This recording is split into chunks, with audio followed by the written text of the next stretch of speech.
Things are great, man. Life's good out here.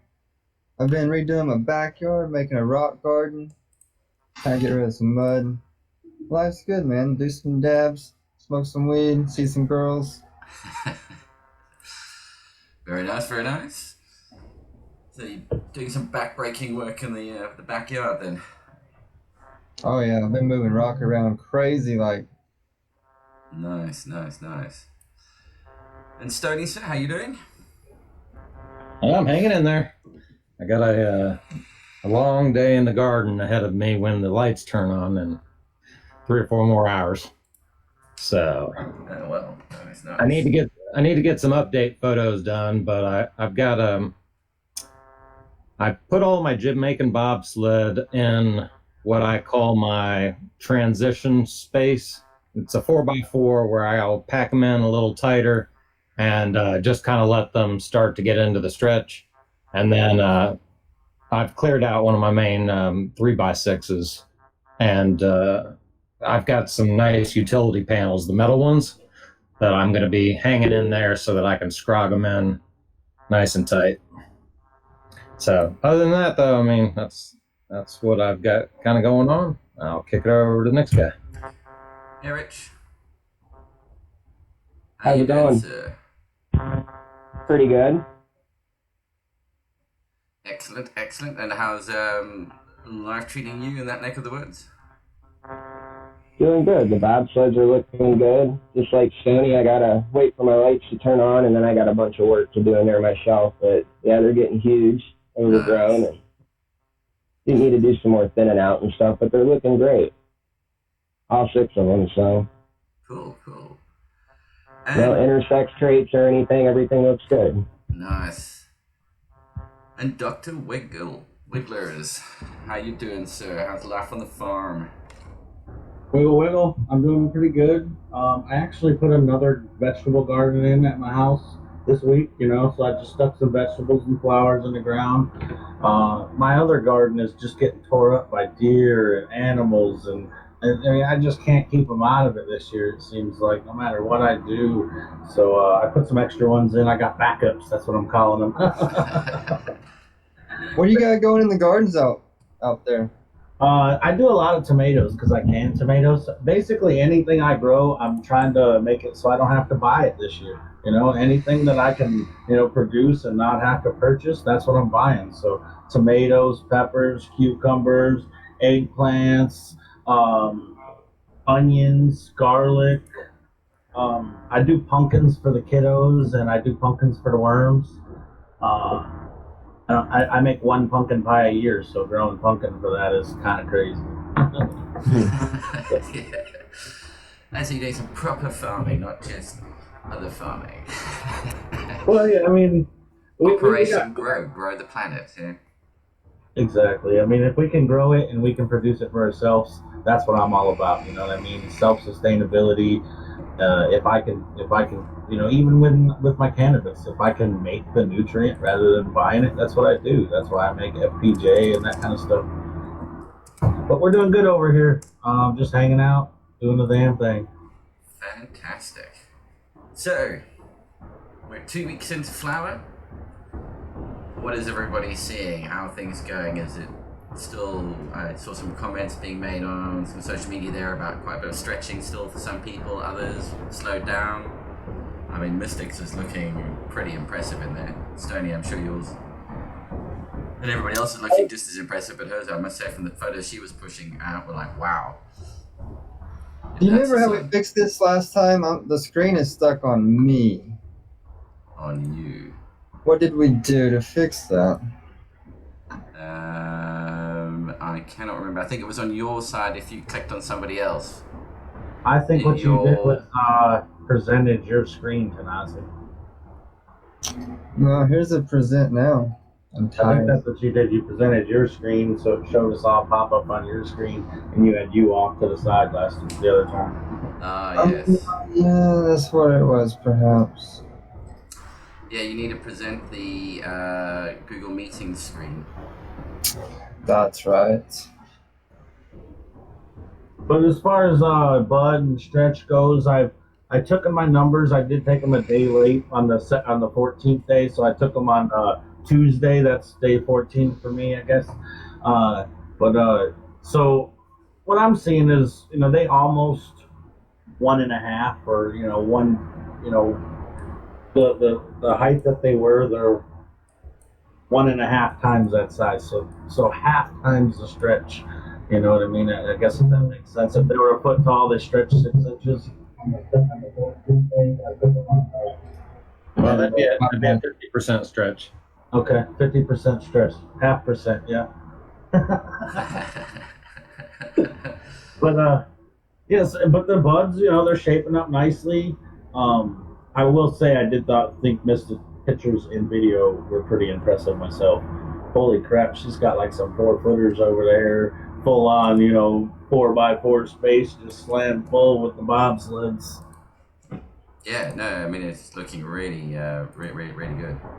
But I did end up with a count of 3 females, so I got officially 3 females out of 10 seeds. Now, I don't think they ever had the right chance in the beginning. I don't know. I didn't get 10 to pop. You know what I mean? I only had like 8 to pop, and then I was down to 7 very shortly after that, and now I got 3. So I got 3 beautiful females. Nice. And Stoney, yours? How are they coming along? Yeah, mine are coming along pretty good. I'm just going to have to estimate for people what I think the stretch is like, because I had already super cropped them so many times that trying to figure out what their true height is, and then I've actually had to super crop them since throwing them into flower because they're growing so tall. I want to say my stretch is more like 80%. So I think I started out with 3-foot plants, and I think if I stretched them all the way out from all of the bending and twisting I've been doing, I think they'd be every bit of almost 6 foot. So, and I know I've been bad. I apologize to everybody. I have not gotten my Instagram posts up, but I've got some business stuff in the works that I've been having to attend to, and that's been taking up a lot of my time. So, planning on getting some good pics tonight. I'll get them posted up just to kind of let you see where they're at. But they're doing good. No, excellent. Right, and so Mr. Richard. Yeah, mine are looking good. They're probably at maybe the 50% stretch, like yours. Everything looks to be stacking good. Mine pretty much have a whole 4x8 filled up in my 8x8, so I mean they're all over the place, huge. But I've been tying them down each branch, so those are growing. Doing a lot of training with them, so I mean they're like a jungle in there for sure. I think I counted something like 60 tops the other day that were just mains, not little side ones or anything like that. So hopefully they yield quite a bit. And there definitely seems to be different looking structures, phenos, leaf thicknesses, and hopefully there's quite a few different phenos in there. Kind of hard to tell when they're not fully budded, but you can see some traits. Yeah, no, excellent. I mean, it would be good to see what all the different traits are that's starting to come out, whether it is quite consistent now that everything's getting going. I definitely think out of the 3 females that I got 3 different phenols. I got a short bushy, I got a tall lanky, and then I got that mid screamer, Yeah. Mine are real short. And they're not stretching at all. They're little babies. Yeah, I didn't get a whole lot of stretch. I think we got twinsies, man. Right?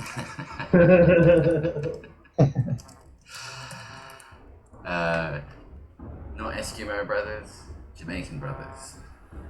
Yeah, I guess I got to rethink my my ratio. I think my stretch was about 50%, because I legitimately think they're every bit of 6 foot tall right now if you straighten out all the bends. Wow. But I think when I put them into flower, they were only about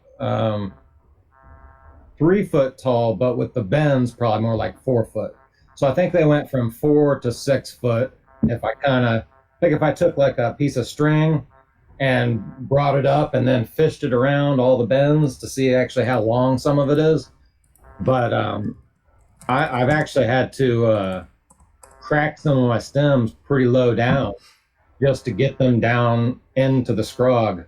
So I think the one that I'm going to put up today, I'm going to put it up really high, and it's going to be more of just like an anchoring point for heavy buds up top. It won't really be to force them down too much. And how many people are incorporating super cropping in what they're doing, or some LST? Nothing. I'm letting them grow straight up as they are in 5-gallon buckets, and let them do their thing. Nice. Yeah, and that's what's be interesting to see at the end as well. Then compare results on those who did do the LST with those who haven't done it. Yep. All the training I did was going to be in veg. I basically ain't doing nothing in flower. These guys, or the girls, are pretty short already. I'm not even putting a cage or anything on. Yeah, because I see Mystic's using tomato cages. Yeah, she's got tomato cages. For her tomatoes. Yeah. And Dev time in your face. Okay, you caught me just in time. I was literally getting ready to hit the banger. Well, we should go through and everybody say what you're smoking on. I guess I'll start out since and that doesn't count, Peter. Since I brought it up, I'll start out. I am smoking some Han Solo Burger butter that I got somewhere.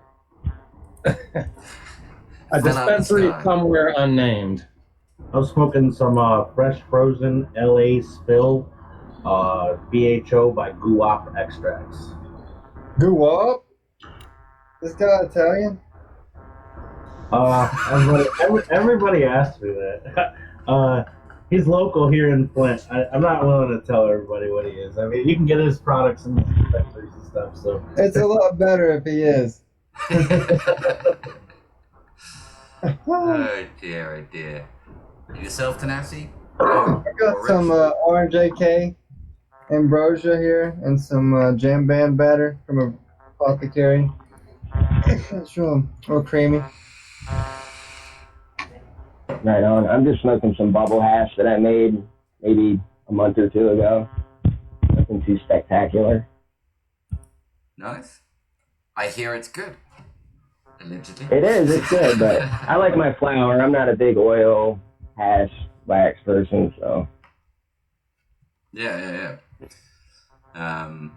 No, cool. I'm with you, man. I'm not huge on the dabs either, but with that damn bell going off all the time, I figured I'd get with the program. But yeah. No, I'm a bubble hash guy. I love bubble hash. I mean, I smoke more bubble hash than I smoke almost anything. Yeah, I do like some bubble hash from time to time. I mean, the main difference in the bubble hash and an extraction, either by pressure and heat or with solvents, is you're just getting rid of a lot of those lipids and fats and waxes that are in there that leave that residue in your bowl when you smoke good bubble hash. Even really clean stuff, they leave a little residue because it's still got those plant fats in there. I will say, if you smoke like just a rosin or my bubble hash, I shouldn't say smoke, I should say dab. Now, if I dab rosin, I got to use a Q-tip. Now, if I use my bubble hash, I don't have to use nothing. There's nothing left. And so, like, I think rosin's dirtier than most, but that's like the fats and lipids that you're talking about. Yeah, but I think you get rid of those when you swish rosin. I don't know. I'm not a big rosin guy.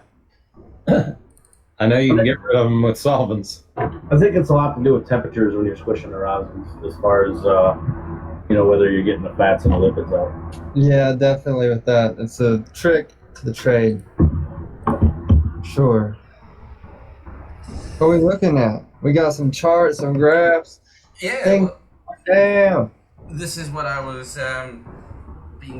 playing around with. This is what we've been working on over at P&L Grow Systems, is some environment forecasting.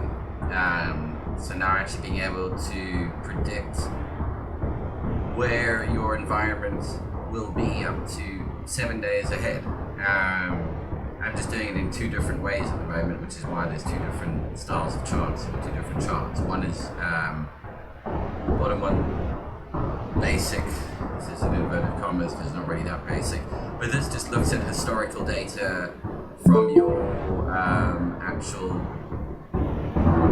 from the sensors itself, and just using that information then starts to try and predict what it's going to see in the future. And then the one above it is actually incorporating weather data, historical weather data, and weather forecast data to give a better prediction.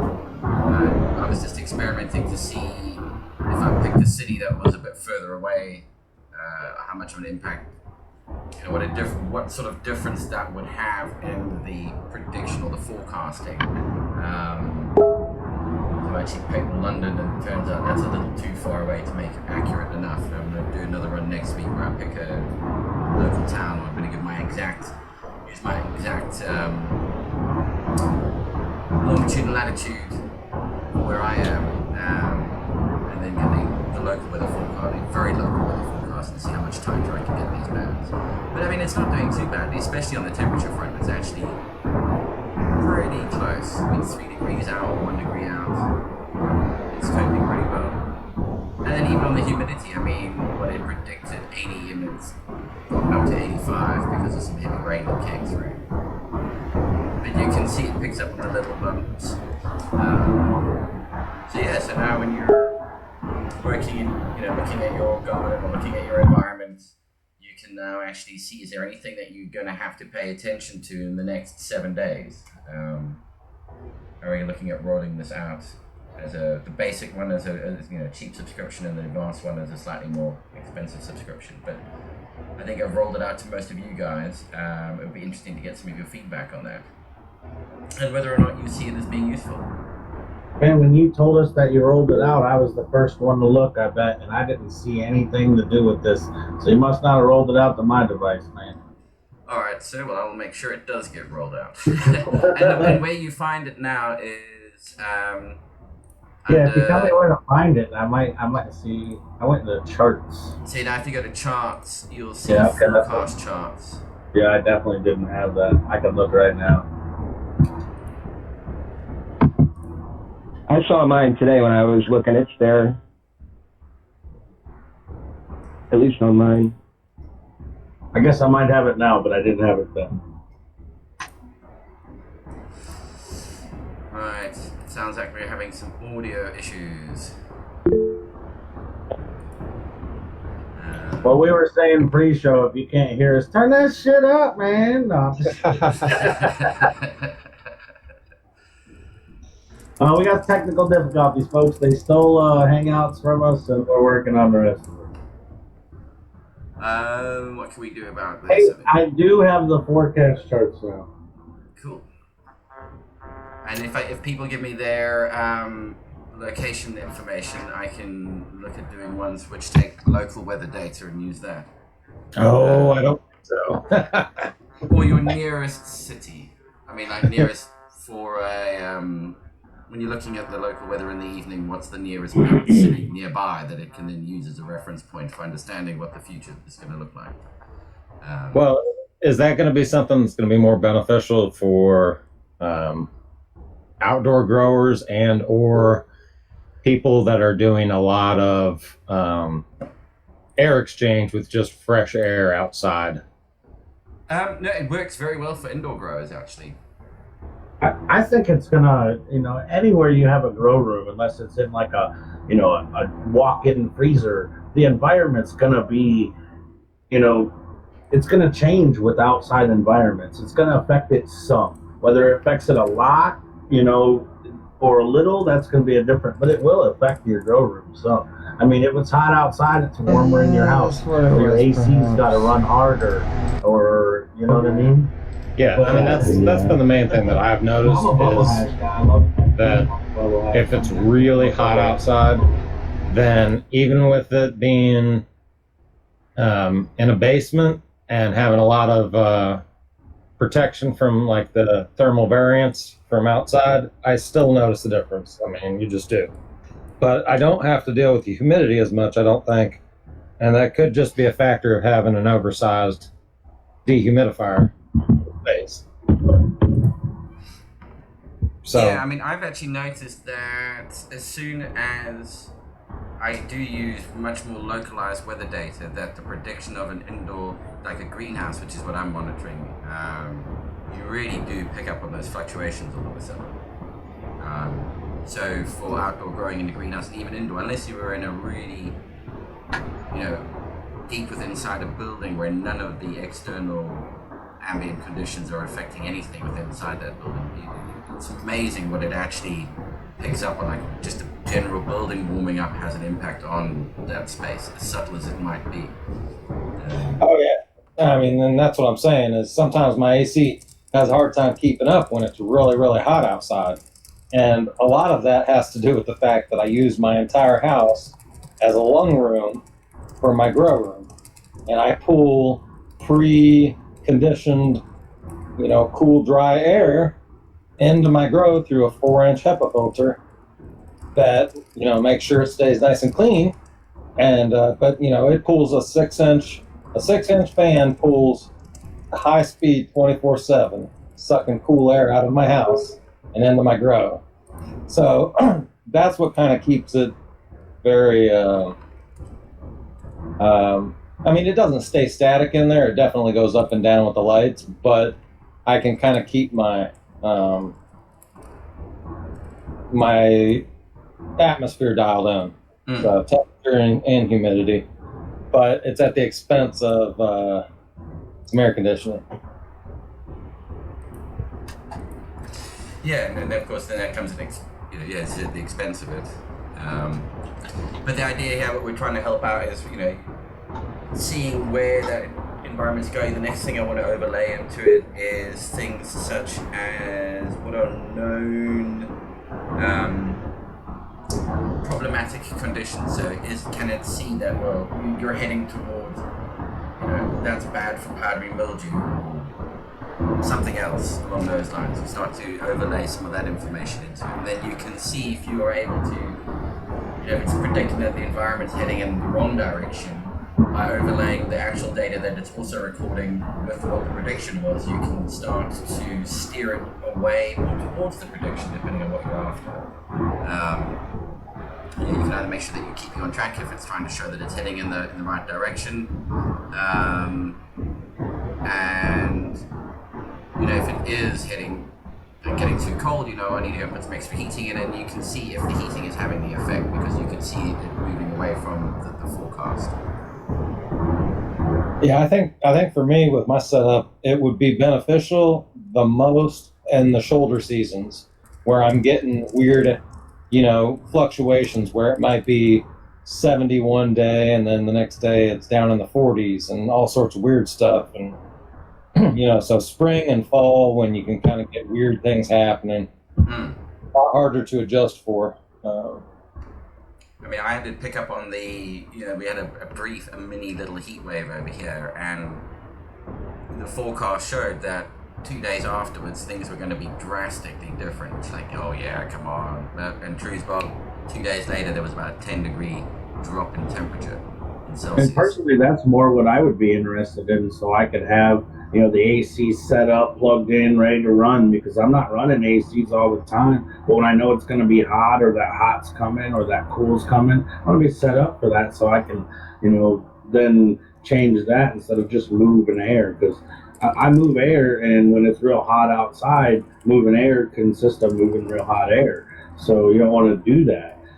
And for what you're saying, the forecasting, I already have an AC set up and ready to run. I could just have it on at that time so it does kick on when it gets too warm or whatever the case may be. Yeah, at least when you need to incorporate some extra, turn stuff off maybe. Oh, hang on. Yeah, exactly. Maybe dial back the lights, just dial back the lights from 100 to 75, the lower little temperature. I've been well known to do that as well. Hey, Mystic. Quietly crept in there. Good to see you, Missy. Hey, everybody. Hey, sorry I was late. I try to be quiet, creep in. Yeah, we noticed. Oh, and I there's the hate. familiar sound of the birds. Oh yeah, I forgot to cover the cage. Dang it. No, that's all good. So how are the bobsleighs coming along? Oh, they're doing fantastic. I just did a little grow update last night or this morning. I can't remember what time it was. And we're ranging in between 37 and 43 inches. And we're really looking nice and stacked, actually. They're looking really, really good. They look great. No, they must have, from the pictures that you were posting, I think everybody would say they're looking really, really impressive.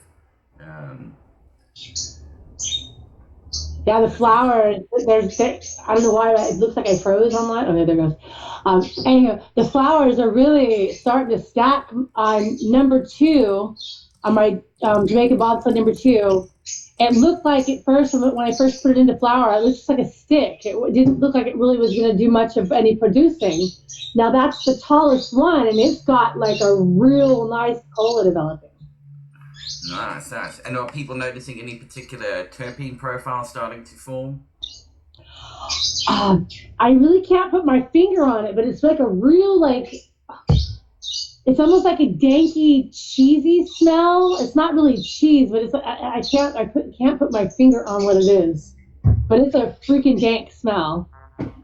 And they're all pretty familiar. They're all pretty similar, I mean. Yeah, they are all pretty similar. At least mine are too. And skunky. Yeah. That dank smell, like you said, for sure. Yeah, it's not really a cheese smell, but it's almost like what you'd expect from a cheese, like a dank, like. I know what you mean, yeah. Aroma. It's a good smell. Yeah, a really good. How often do we say dank is good? But it really is. It's the only thing where dank means good, because anyway, you use there's a dank smell in that room, everybody's like, oh, I'm not going in there. Well, in cannabis, we say it's the dank, you know. Yeah, exactly. I was just getting ready to say, if you tell me it smells like dank over there, I'm going to find out who's smoking. And that's how weed smokers die of black mold on the lung. We want the dank. As far as terpene profile, I'm still gonna say I got like it is very tropical smelling. I don't know what it is, but That's Space Dude, the Space Queen. I don't know. It could be the Jamaican hash plant. He said that was a tropical pheno of what I believe Jamaican hash plant that he was using. So that wow. might be what I found or what I'm smelling, or that's all I smell anytime I mess with those plants is like tropical, fruity. That's rad. I don't have any of that yet. I don't have any fruity smells. Bummer. This is good. Sorry, carry on. I was gonna say, I guess I need to go do some stem rubs. I really haven't been taking note yet. I just figured I'll get to that when the buds start forming. To be honest, I haven't done any stem rubbing on them because they were so small. It's just from moving them around and doing this and doing that. They're kind of on the outside of one of my other canopies that was already, I'm harvesting the other canopy in 2 weeks. So, like I just set them on the outside of it. They're getting great lighting, some side lighting, some direct lighting. But like I have to move them all the time to get to the other plants. So I move them and I'm like, holy crap. It literally hits me with whatever tropical fruity aromas. I don't really know how to explain it. I don't get any kind of dank. It's tropical fruity. Huh. I'll have to check mine out. Yeah, I don't move mine much. I try not to move them as much as possible. I'm fairly certain that I've had some plants hermy on me just from moving them around. Especially in flower, I don't think they like it, but sometimes I've just been forced to have to move things. Because if that was the case, I'd have to quit growing. I move plants every day. I drag them across the floor 4 or 5 feet, and I move them all around, and I put them back. You know what I mean? So I'm beating the hell out of them plants. Yeah, if you're Jeremy's, get the fuck out, kill it. Straight up, that's how I feel about it. No. But I think you have a different kind of pot than I do too. But yeah, I'm not using like the air pots. I just use like my final pot's a 5-gallon bucket. Yeah. See, I really like the radical bags because I get really good root development. But the thing that you have to understand is when you pick that plant up by that pot, it's like holding a stack of potatoes or something. If that root mass isn't solid, then you can really kind of jostle it around, and that's where I think I had the problem. So now I try to make sure on my repottings that I give it enough time to form just a solid block, and then you can actually strip the bag off of the plant, and the root mass is so solid and interwoven with the cocoa, it doesn't even need a pot anymore, and you can just set it out. Which I've done with the male plants because I just figured, if they died, they died. But I found out they grow just as good not in a pot after they've formed that shape than anything. So I don't know. I think that the smart pot makers might not sell as many pots if we all started figuring out we could just take them out and then get the next batch growing in them. But my experience has been it actually works out pretty good. I think it'd be good to record if everybody did like a stem rub at different stages and, recorded what they were smelling, and then we could compare that at the end as well to see, do people wind up with similar terpene profile, and if so, where there were similarities and where there were differences, can we track that back to, was it purely down to the genetics, or was, where people are getting a similar terpene profile, were they doing similar actions? I think that would be really hard to tell with growing, like seeds like we're growing. I mean, we'd have to get some pretty work genetics in order to be able to do that. Well, I think it's also going to be highly subjective, and my question was going to be, are we still considering having samples sent out for testing at the end of this? Yeah, I'm still trying to arrange that with the lab. Okay. But I mean, if we did have a lab that could do the terpene profiles, then I think we could probably tell whether or not people had similar phenos just based on the results. Yeah. But then also, the different phenotypic expression that you're producing with the terpene profile would be one of those. So would be interesting to see what, could you steer it based on what you were doing with the environment and your fertigation program. Well, since we started with seeds, I think something like that, I think that's what Dr. Wigler was saying, is to really dial in if it's a phenotypic expression just based on environment, we would need to start with clones so that we're all have the exact same thing, and then it'd be immediately obvious. I mean, precisely, that's basically what I was saying. Or even just a more, just something that's been worked to, like, let's say F15 or something, Oh yeah, something really stable, like Durban poison. Precisely. Well, again, you see, if these were true F1s, you would get that. They would all be the same.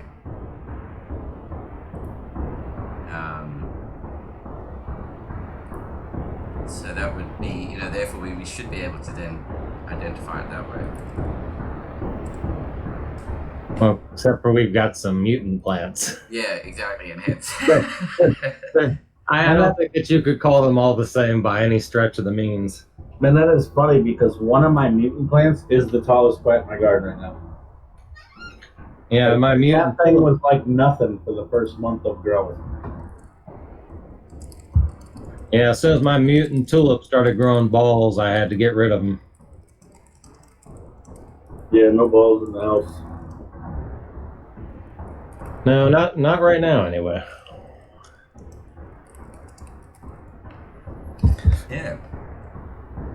So, and the current feeding regime for everybody, that's kind of the same? Nobody's changing the up. I know, Tenacity, yours is super soil and water. Pretty much. Microbes, water. I'm using the Jax 321. 3, 2, 1. Hey, Johnny sent me a bag of Recharge, which all the chilies in the greenhouse have certainly enjoyed. I will say that certainly boosted the other half of the raised beds in the greenhouse. They suddenly took off a few days later. That's definitely good stuff. So now you're cheating to beat your wife too, huh? Yeah. Like it's We just see the her side, we see your side. I got you. Yeah, it's more than just the sun. It's Just remember, it's her whole huge greenhouse. amounts of nutrients that are being poured into that side of the greenhouse as well. Hey, they've got some. They're starting to come up nicely now. I'm looking forward to what I'm going to harvest out of there on a slightly different note.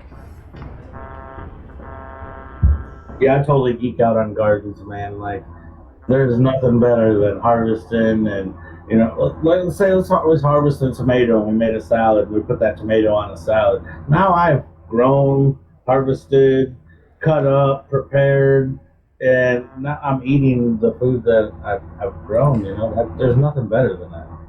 Well, I mean, there's something slightly better, and that's I would grow chili peppers under my LEDs, except for that they would be taking up space that cannabis could be taking. So I would posit that the only thing that's better is you just grow more cannabis and then you buy produce.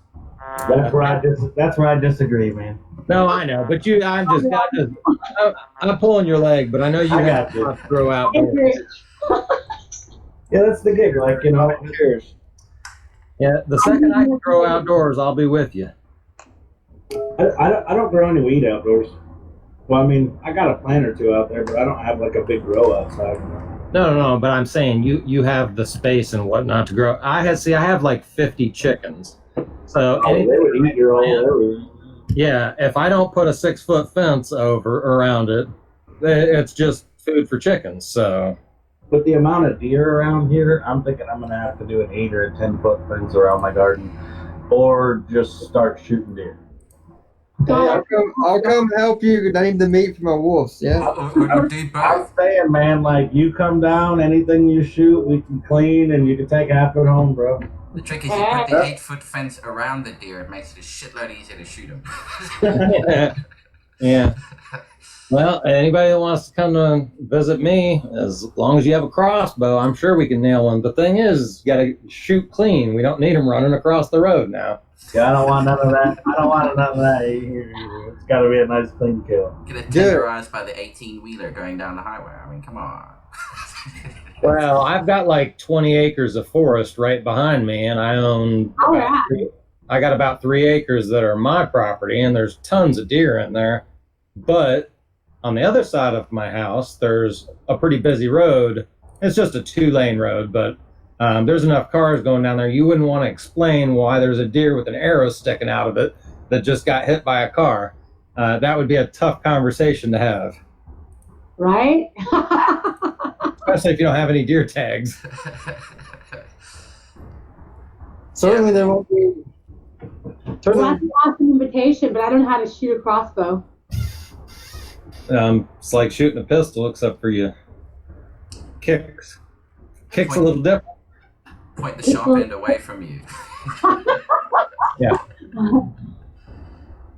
I will say that's the cool thing about being a farmer. You know, the rancher clause says you can basically lay down any animal that is constructed with your animals. So if you have deer on the property and they're bothering your animals, you're allowed to kill them without any kind of tags or permitting. my That's how family food. That's how we fill our freezer. That's how I shoot all of the squirrels that I want and trap a few raccoon too. You know, I lose because of the chickens, yeah. I lose so many chickens. I mean, it's unbelievable. And I raise rare breed chickens. So a coon can come in, kill 4 or 5 chickens, and that might be, you know, anywhere from $200 to $500 that I lost. Wow. So, you know, That's on the low end, you know. If he was just raising eggs, he could get that in, 8-10 months. And then what about the next year? You know what I mean? So. oh, I know, yeah, because I can sell some of the eggs that I sell as fertile eggs. I can get, you know, $60 a dozen or so. That's exactly what I'm saying. So do you use any of the chicken shit in your grow at all? I have not gotten to using it yet, but I've only been on this property for about 2 years. So I've been composting it. I And was it's gonna say you want to reaching- compost it. Yeah, it's just reaching the stage that it's going to be good to use. It won't be too hot. It's nicely broken down. Chicken shit's hot almost any time you use it. So if you don't compost it, you're burning plants. Yeah, yeah. I've heard that you need to let it rest at least a year, but I just like to throw it in the compost, and then you can't put too much in there. If you're vermicomposting with worms, it'll heat it up. You can only put in a little bit. Yeah, that's what we refer to as hot. Yeah. Yeah, if you just have a regular compost pile of like brown leaf material, straw, wood chips, and It'll then probably kick that going. yeah, that'll kick it going. You can get it steaming in the winter. So I've actually used compost heaps inside big hoop houses for the chickens in the winter, where the compost heap actually warms the coop and keeps the chickens warm. And it's all, I mean, it's a process I would want to be happening anyway. Yeah, that's a clever way of doing it. That's a really cool idea. We heat our greenhouses over on the farm with compost almost the same way what you're talking about. We have a hole on one end and we fill it with compost and then they heat. And that shit will stay warm all week long. When I say warm, it never freezes. Yeah, I'd be interested to do like a commercial operation where you bury a bunch of ductwork ahead of time, and then have it ducted into your greenhouse. And every year you just mound a huge compost pile on there that you turn regularly. I bet that if you blew some forced air through there, you could keep your greenhouse warm in the winter. They do something similar to what you're talking about. I forget the name of the greenhouses, but they have like some kind of ducting. They use piping, but they like some kind of ducting into it, and then they basically have a heat sink where they put barrels of water into the ground, and then they blow water or air over the barrels and then through the ducting into the greenhouse. I saw a program where they did a really interesting one they did the same thing in the greenhouse, dug a deep trench, and then filled it with powdered glass.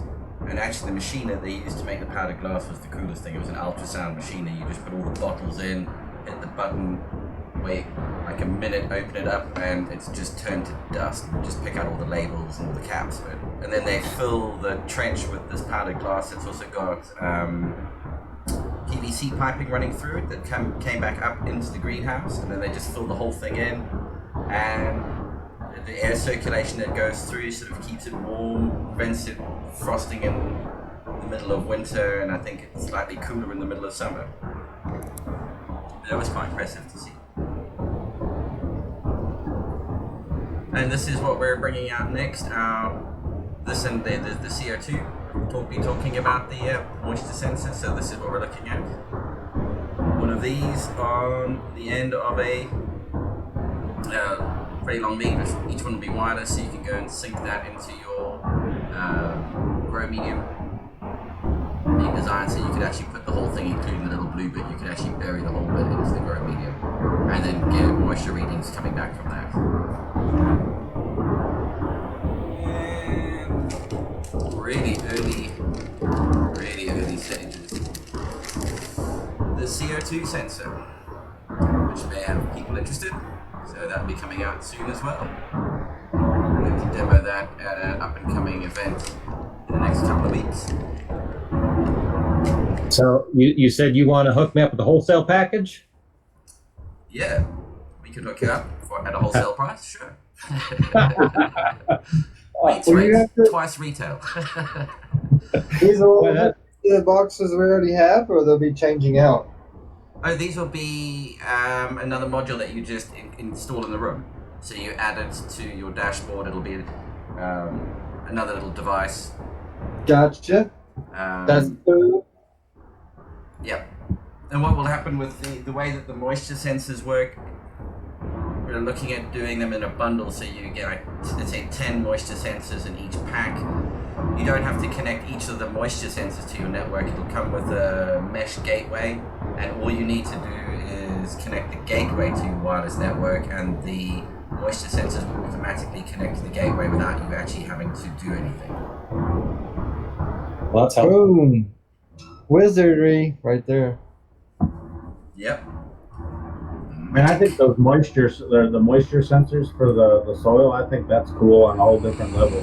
Like for us worm farmers, man, I can imagine that a lot of people are going to want to be able to check that, from anywhere. Our worm farms aren't at our house. A lot of people got worm farms on, just sites, and then if they could check the moisture and the temperature of the area that it's in, just like this would do, that's pretty tits. Mm. And then we're trying to think what else to include. I mean, the moisture sensors will just be the moisture ones. With the CO2, we're trying to work out. I mean, it would be nice to do CO2 and something else. So we're just trying to work out what else we would potentially include with the CO2 one. If anything, it might just be CO2 by itself, and we can try and keep the price down. Well, we're looking at trying to do those around the $250 mark, I think, just because of the cost of the actual CO2 sensor. I mean, the best thing to pair with the sensor, in my opinion, would be a controller. But I don't know, that's probably pricey. But that's going to be how people are going to want to use it, I'm guessing. For the CO2, yeah. I mean, I think that'll come next to a CO2 regulator. It's again one of those where I'm always a little nervous because you could fill a room with CO2 by mistake, and I don't really want somebody walking into that.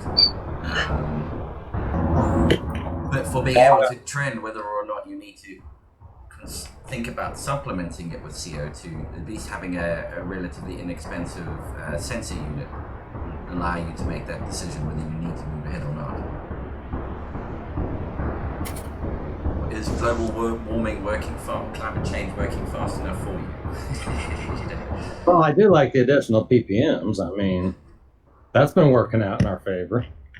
So, And the more ppm CO2 you can get, the better off your plants are going to be. That's what they eat, it just dawned on me. People should be thanking me for growing cannabis. I'm just taking CO2 out of the air for everybody. I mean, what the hell? Legalize CO2 scrubbing. I should be getting some kind of a government subsidy. Trading carbon credits. If you were like an actual farm, you might actually be able to get some kind of subsidy. Well, down in Oklahoma, apparently, Potent Ponic Steve, he's got an aquaponics set up down there. Oh, excuse me. A beautiful one, might I add. Well, they will not let them sell the fish because they're a cannabis outfit. Like he's going to be raising fish in the thousands of pounds that would be good, clean aquaponic fish, and he's having to do some deal where they give it to the state. I don't know. I think it's going to be feeding some schools or I don't know, maybe prisons. Who knows? But it just seems ludicrous that they're banning them from being able to sell that meat. So he can't make maybe a fish ferment or something out of it? Fish ferment's worth a lot of money. Well, I don't know. Maybe I could bring that up to them, but I mean, they're going to be raising a lot of fish. I understand how it works. Like they raise the fish, and then they gotta they take the big ones out, and then they let the little ones in, and then they have to treat the water for ammonias, and I get it. Yeah, I mean, so I don't know. Like I said, I think he's going to be raising literally thousands of pounds of fish every couple of months. And, anywhere else, like if he was growing hydroponic lettuce, he would probably make more money on the fish than the lettuce. And it would all be, captured.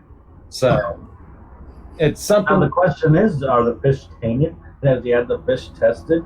See if they're tainted by the cannabis? Do they now have CBGs in them, Well, the thing is, I don't think that the water ever comes in contact with. Well, they come in contact with the root system somehow or another, yeah.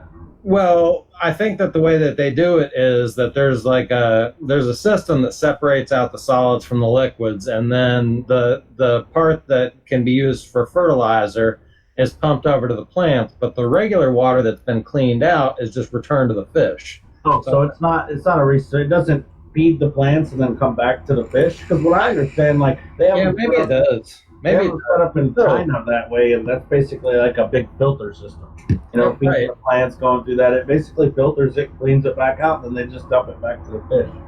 Yeah, I think they take the solids out, but yeah, I think you're right. It probably does recirculate back through. But still, so what's the deal? So water has come in contact with cannabis roots. Yeah, that's what I'm saying. If he could Come on, I mean, what my point was is he could prove that there's no toxicities levels in the fish and or cannabis levels, then he should be able to get past what he's doing if he's a you would think. I think it's just a matter of there's laws that need to catch up with the current business environment, to reflect what the needs of the society are. So, yeah, I would hazard to guess that his fish are going to be way cleaner than anything that you can pull out of most rivers in the U.S. just because of pollution. So, they have a closed system where they're checking their water quality, and it's of the utmost importance. So you're not going to have the kind of contaminants like you would get even from, runoff or even rainwater can have things that it picks up from the atmosphere. So. Oh yeah, rainwater is dirty stuff. If you don't filter your rainwater, then you should probably think about doing that. Especially if you're drinking it, like a lot of people that got homesteads and they're drinking rainwater, they should filter that. Yeah, I mean, in the UK, collecting rainwater into water sort of rooms and that is pretty common. I use it for water in the garden and water in the greenhouse. Certainly keeps the water bill down. I collect rainwater here too. I got a big rainwater catchment system. It goes into an underground septic basically, and I collect it all and I filter it all, and then I put it in a septic, and then I gotta treat the water, if it stays in there too long, and then I refilter it and then I use it. Hey guys, sorry, I know I came in late, but I gotta go. I'm my mama's caregiver, and she's got someone here for her medical appointment, and I gotta take that. So, have fun. All right, see you guys next week. All right, see you next week. So I think what we need to do for next week is do a giveaway. Oh shit! Cheers. That's the word. Giveaway. Giveaway. So everybody turns up next week. Well, I've got about 40 seedlings I just popped, but I don't think they'll mail too good. No. Anybody getting into trouble? What we can do is give away at least one Minder unit next week. So everybody who's watching, join in next week. We'll be giving one away. We will formulate a challenging question over the week. And are we eligible? Of course. Okay. Get out of here, Stoney. I'm going to take it. That's a no then. Well, I mean, if it was a question. All right. I can't ever win anything anyway, so it's fine. No, not to worry.